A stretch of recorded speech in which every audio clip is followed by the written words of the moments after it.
kulanti wacan oo wanaagsan daawadayaal soo dhawaada. Dagaal culus ayaa haatan ka soconaya magaalada Dhahar ee gobolka Highland.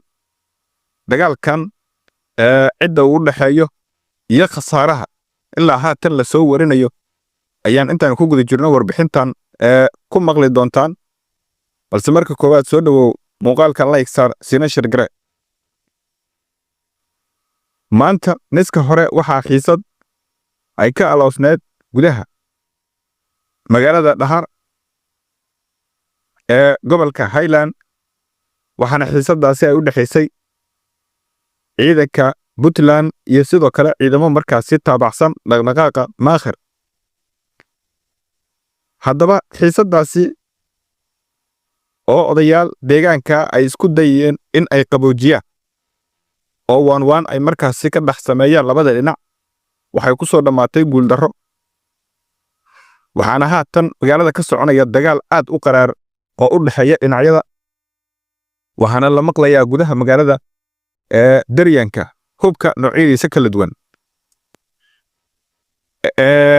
saan xogta ku heenno ciidanka Puntland oo helay gurmadyo kala duwan ayaa waxa ay ku amreen ciidanka taabacsan dhaqdhaqaaqa Maakhir in ay isaga baxaan gudaha magaalada.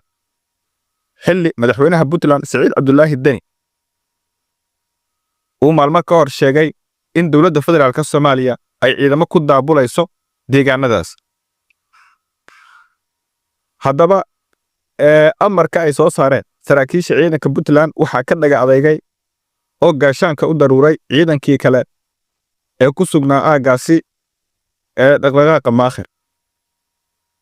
waana midda sababtay in gacanka hadal toos ah haatan uu dhex marayo labada dhinac, waxaana isku adeegsanayaan hubka noocyadiisa kala duwan, xilli dadka deegaanka ay cabsi aad markaasi u xoogan ay soo wajahday maadaama lagu dul dagaalamayo.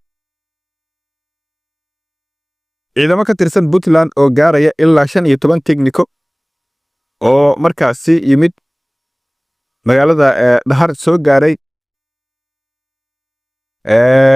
ayaa markaasi baraagaha deegaanka baraagaha qol lagu magacaabo halkaas marka ay soo gaareen, waxaana loogu talagalay ciidankaasi in ay xoojiyaan ciidamo kale oo BMPF ah oo horey Dhahar u joogay, sida ilwareedyo ay markaasi noo xaqiijinayaan.